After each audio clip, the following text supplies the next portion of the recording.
بسم اللہ الرحمن الرحیم۔ میں ہوں خالد منہاس اور آپ دیکھ رہے ہیں میرا یوٹیوب چینل۔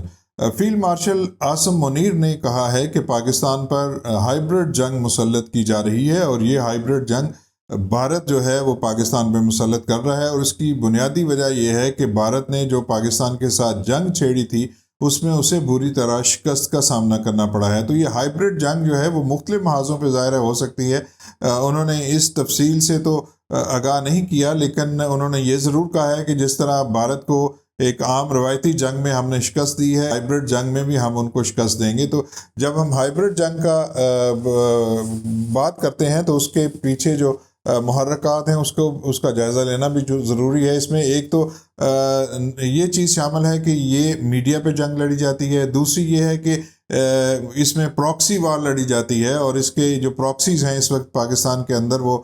کام کر رہی ہیں، جس میں ٹی ٹی پی بھی شامل ہے اور جس میں بی ایل اے بھی شامل ہے۔ تو یہ پاکستان کے خلاف جس طرح کاروائیاں کر رہی ہیں تو اس کے پیچھے فتنۃ الخوارج کی پوری حمایت حاصل ہے، بھارت کی جو سپانسرشپ حاصل ہے، اور بھارت نہ صرف انہیں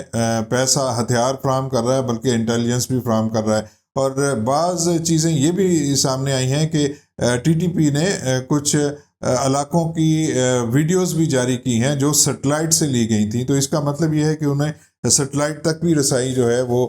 کسی نہ کسی قوت کی جانب سے دی جا رہی ہے۔ تو ان چیزوں کو دیکھنا بہت ضروری ہے کہ پاکستان کے اندر اس ہائیبرڈ وار کو لڑنے کے لیے ہم تیاری پوری کر چکے ہیں، اور دوسری یہ بھی کہ پاکستان کے اندر وہ کون کون سے گروپ اور کون کون سے وہ طبقے شامل ہیں جو اس ہائیبرڈ جنگ میں بھارت کا ساتھ دے سکتے ہیں۔ ٹی ٹی پی تو پہلے ہی بھارت کے ساتھ لگی ہوئی ہے، اسی طرح بی ایل اے کے لوگ ہیں، وہ بھارت کو نہ صرف بھارت سے فلی اسپانسرشپ ان کو مل رہی ہے بلکہ ان کے ایجنڈے کو آگے بڑھانے کے لیے اپنے تن من دھن کی بازی لگا رہے ہیں۔ آپ کو یاد ہوگا جب بھارت نے آپریشن سندور کیا تھا تو اس وقت بی ایل اے اور اس قسم کی دوسری تنظیموں نے یہ اعلان کیا تھا کہ ہم بلوچستان کو آزاد کرا لیں گے، اور اس کے پہلے وزیر اعظم انہوں نے کہا تھا کہ جناب نریندر مودی ہوں گے۔ تو ان کا یہ تو خواب تو پورا نہیں ہو سکا۔ پاکستان کی مسلح افواج نے اتنا مارا کہ جتنا مارا جا سکتا تھا، اور آج ہم یہ دیکھ رہے ہیں کہ آپریشن سندور پہ وہاں کی پارلیمنٹ میں ان کے جو وزیر اعظم ہیں ان کی دھلائی کی جا رہی ہے، ان کو ہزیمت کا سامنا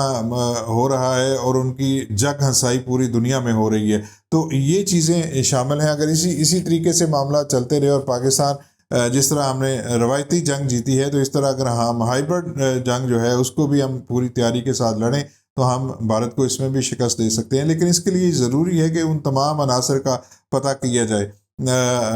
اب آپ خود ہی بتائیے کہ اسلام آباد جو پوش ایریا ہے وہاں پہ نامعلوم جو ہے وہ ماسک پہنے ہوئے اور ٹھاٹھے باندھے ہوئے اور نقاب پوش لوگ کیا کر رہے ہیں؟ کیا ان کی آئیڈینٹیفیکیشن جاننا ریاست کی ذمہ داری نہیں ہے؟ اور یہ بھی آپ بتائیے کہ کیا یونیورسٹیاں جو ہیں وہ ان دہشت گردوں کی پناہ گاہ ہو سکتی ہیں؟ یہ چیزیں سامنے آئی ہیں کہ یونیورسٹیز کے ہاسٹلز میں دہشت گرد تنظیموں کے لوگوں کو رکھا جاتا رہا ہے، اور یہ آج کی بات نہیں ہے، یہ بہت پہلے سے یہ سب کچھ ہو رہا تھا۔ تو اب اگر قائد اعظم یونیورسٹی پہ کو خالی کرایا گیا ہے اور وہاں سے کچھ شر پسند عناصر کی گرفتاری کی اطلاع بھی موجود ہے،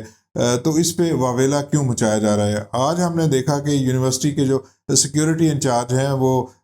کورٹ میں پیش ہونے کے لیے آئے تو وہاں پہ وکلا نے ان پہ دعویٰ بول دیا۔ تو یہ وکلا کس کی نمائندگی کر رہے ہیں اور کس کو سپورٹ کر رہے ہیں؟ کیا وہ ریاست کے ساتھ ہیں یا ریاست مخالف ہیں؟ اس چیز کو سمجھنا بہت ضروری ہے۔ اور جو وکلا کے اندر بھی اس قسم کے عناصر ہیں جو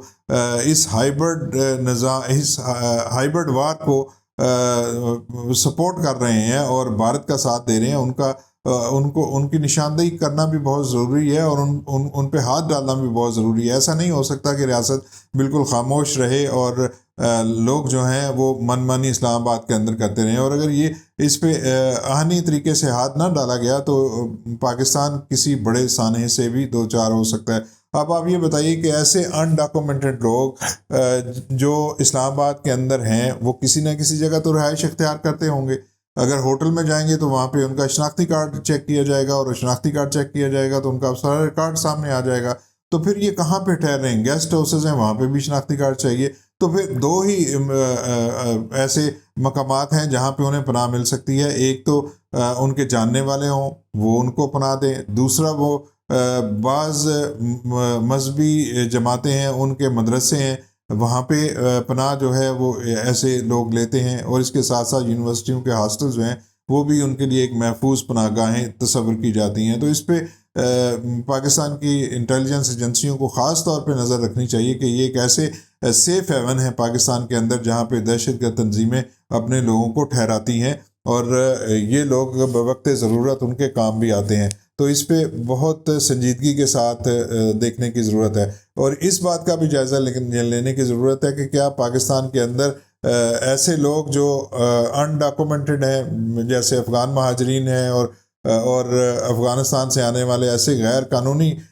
باشندے موجود ہیں جن کے پاس نہ تو ویزا ہے، نہ ہی پی او آر کارڈ ہے، نہ ہی وہ اے سی سی کارڈ ہولڈر ہیں، ان کا کوئی ریکارڈ تک موجود نہیں ہے۔ تو یہ لوگ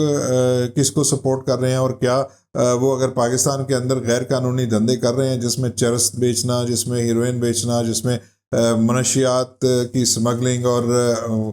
غیر قانونی ہتھیار ایک حصے سے دوسرے حصے میں پہنچانا، ایک کونے سے دوسرے کونے میں پہنچانا، تو یہ سارے کام کون کر رہے ہیں؟ اس کا اندازہ بخوبی لگایا جا سکتا ہے، اور ان پہ ہاتھ ڈالنا بہت ضروری ہے۔ اس کے ساتھ ساتھ آپ یہ بھی دیکھیے کہ افغانستان سے ٹی ٹی پی کے بہت سے لوگوں کو لا کے خیبر پختونخوا میں بسایا گیا ہے۔ تو کیا خیبر پختونخوا کی حکومت بتا سکتی ہے کہ یہ جو ہزاروں لوگ انہوں نے بلائے تھے وہ اب کیا کر رہے ہیں، ان کا ذریعہ انکم کیا ہے، وہ کس کس جگہ پہ کام کر رہے ہیں، تاکہ ہمیں پتہ تو چلے، اور پھر یہ بھی پتہ چلے کہ جو لوگ کوہاٹ کے اندر موجود ہیں، جو بنو کے اندر موجود ہیں، وہ لوگ کون ہیں، اور وہ ہتھیار اٹھا کے وہ کس کی شے پہ یہ ساری چیزیں کر رہے ہیں۔ تو جب تک ہم ان تمام چیزوں کو نہیں دیکھیں گے اور جو مسئلے کی جڑ تک نہیں پہنچیں گے، اس مسئلے کو ختم نہیں کیا جا سکتا۔ اور عاصم منیر صاحب یہ کہہ رہے ہیں کہ ہم یہ ہائبرڈ جنگ ضرور جیتیں گے، بالکل ہمیں اس پہ کوئی شک نہیں ہونا چاہیے، لیکن جہاں جہاں پہ لوپ ہول ہیں ان لوپ ہولز کو دیکھنا بہت ضروری ہے، اور اس میں ایک بڑا لوپ ہول یونیورسٹیاں ہیں، اس میں مدرسے ہیں، اور اس میں ایسے تمام لوگ ہیں جو پاکستان کے اندر غیر قانونی طور پہ رہ رہے ہیں، اور جن کا کوئی ریکارڈ پاکستان کے اندر موجود نہیں ہے۔ ان تمام پہ جب تک ہاتھ نہیں ڈالیں گے، پاکستان خدا نخواستہ کسی بڑے سانے سے دو چار ہو سکتا ہے۔ یہ تھی آج کی تازہ ترین، ملیں گے نئے ولاگ میں، اس وقت تک کے لیے مجھے اجازت دیجیے، اپنا بہت سا خیال رکھیے، اللہ حافظ۔